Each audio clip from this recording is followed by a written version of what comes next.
There are a lot of challenges in the US educational system, specifically for children of refugees, but there's a new effort to try to do some things that are actually working, perhaps on sort of a test case kind of basis.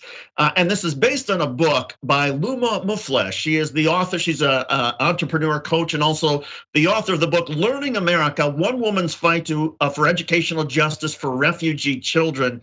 Luma joins us now. Thanks for being on the program. So just to sort of set the scene here, you're originally from Jordan, you're Muslim, you're gay, you came to the United States and you discovered some kids on a soccer field. Take us from and that's the sort of the base, that's the start of the book, right? I think the start of the book actually goes back to my family leaving Syria back in the 60s, but the start of the work here in America goes back to that story of meeting kids outside playing soccer. You mentioned I am Arab and Jordanian and gay. I call that the hat trick of identity. But one day, I was driving to a Middle Eastern grocery store trying to get authentic hummus and pita bread. I missed my turn back to my apartment complex and had to U-turn into this other apartment.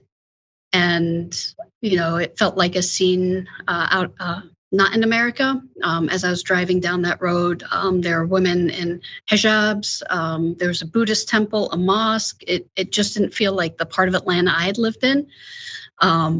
And then when I U-turned into that complex, there were a group of kids playing soccer. They were playing with rocks set up as goals and a really raggedy soccer ball.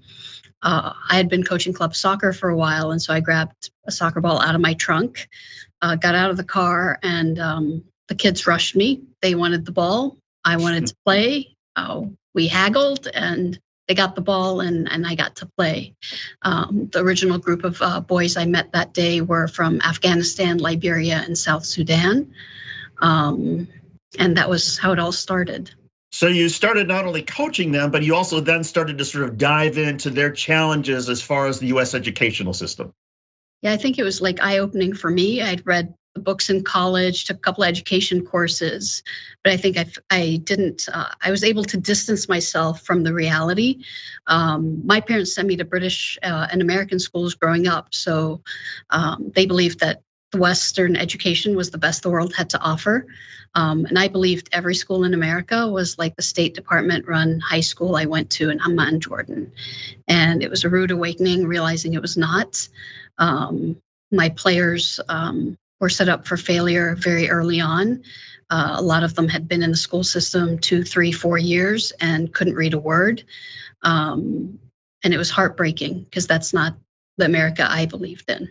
What's the biggest mistake that most, whether it's public schools or even some private schools, but what's the biggest mistake they make as far as missing an opportunity with, children of refugees or immigrants? I think a big mistake they make is they assume that oral language is developed the same as academic language, and it's not. Like, you learn to speak language before you learn to read and write it. And so for a lot of refugees and immigrants, they'll speak it but can't read it, can't recognize letters. And that refugees aren't just one monolith, like it's not just one experience. You have people that have recently fled the war, like our Afghan refugees that just recently arrived. That trauma was fresh from August.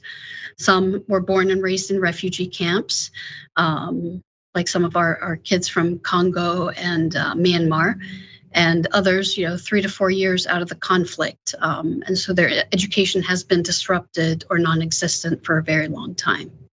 And the conventional wisdom in a lot of places across the United States is that if somebody has been through something horrific, a kid has been through that, and maybe they have PTSD or war experiences, or they saw some just horrible stuff, that somehow, well, they're not capable in terms of succeeding in a US educational system. And you found actually the opposite, given the right circumstances. I mean, it's the right circumstances and the right way of looking at it, right? Like, so for me, if someone said they've left their country, they fled war, they started new in a different country, learning the language is super easy.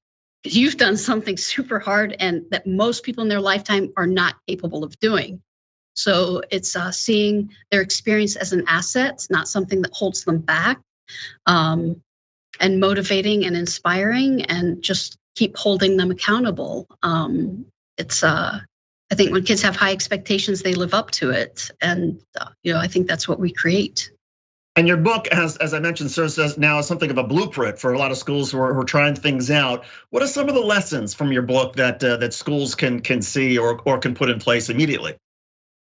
I think one of the ways we try to approach it is very logically, right? So if you've never learned a word of English, we start you at the beginning. You're not going to start like doing algebra if you don't know how to add or multiply, even though you're 13, right? But we do it quickly, small classroom sizes, incentivize the kids to do well.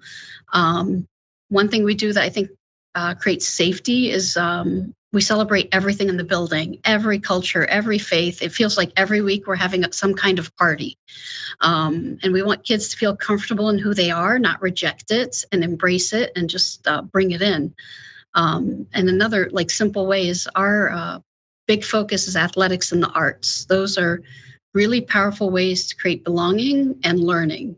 There are other languages of expression, and you don't need oral language to start to participate in them. So it creates that safety and then some success and then some excitement around being in school. Yeah, it seems like, look, as a parent and kids who grew up in the United States, the sense of camaraderie that children get from playing sports or being part of a musical group is invaluable. And I can imagine that it's even that much more crucial for kids who are relatively new to this country. Yeah, especially because they're part of a team, right? And so they're surrounded by other kids who've gone through the same experience they have. And instead of feeling isolation, they're like, oh, I'm part of a group of kids that have my back. We're going to win games together, we're going to lose games together, and it's fun.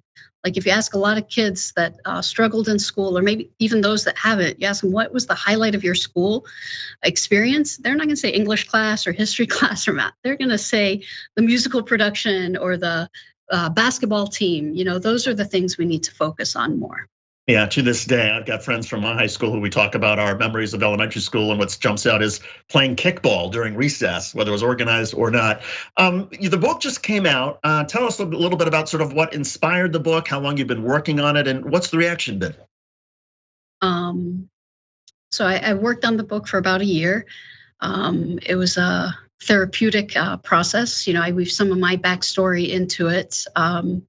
I wanted people to have the book I wish I had when I first started this work, that it's messy. It's not always easy. I feel so many books that are in the social justice space, they try to portray like superheroes.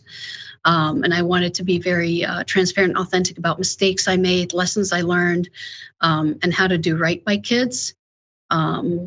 And then weaving some of my backstory, because it's not this white savior complex. This is very personal for me. I lost my home, my family under very different circumstances, but I feel this responsibility to give back to my own.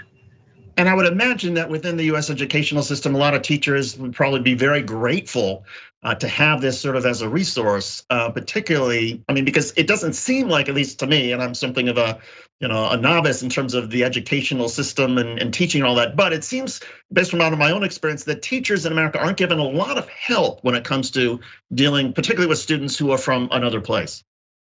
No, I've been visiting the country, schools around the country this past 6 months, trying to figure out what districts we want to partner with. And I was visiting a school up in Massachusetts, and we're talking to them about they're having an influx of Afghan refugees. And this one teacher, so excitedly said, "Yeah, we've ramped up. We've got our Arabic interpreters lined up." I kind of had to pause, and I'm like, "It's not Arabic, But they don't have those resources, and we assume they're supposed to know everything about every conflict, every culture, and not provide training or resources or safe places to ask questions. It's a very compromising position to put teachers in. You've gotten a $10 million grant or $10 million investment to try to take some of what's in the book and spread it around. Tell us about that. Yes, received a generous donation from Mackenzie Scott. We're going to be using it to implement our model in school districts across the country. We have our first partner district with Bowling Green, Kentucky, and we're only doing one next year. So despite this big grant, we're we want to take it slow. We want to pilot, make sure we work everything out, And then we're going to ramp up pretty quickly to get to 50 districts in 5 years. And the refugees in Bowling Green, where are they from? They're from everywhere. They've got refugees from Afghanistan, from the Congo, from Guatemala, Honduras, everywhere. Yeah, I was surprised. I didn't realize that about Bowling Green when they first approached us. I wonder what it is about Bowling Green, Kentucky. Is there something maybe automotive or something that, Kentucky's educational system generally is not considered one of the better ones across the United States, but maybe there's something about Bowling Green that attracts a refugee community. I think across the country, it's pockets of refugee resettlement communities, and usually it's around a need for manual labor. So whether it's a meat processing plant or a huge warehouse, and affordable cost of living, and the Midwest to the South has large pockets. There's Columbus, Ohio, Cleveland, Des Moines, Omaha. Just go down the middle. Well, Luma, it is terrific work that you've been doing and so inspiring. The book is Learning America, One Woman's Fight for Educational Justice for Refugee Children. It has already gotten rave reviews and an opportunity for every educational system, every educator out there. If you've got refugees or kids from another place and you're not quite sure the best way to try to help empower them, get a copy of this book. Luma Mufleh, thanks so much for being on. We appreciate it. Thank you so much, David.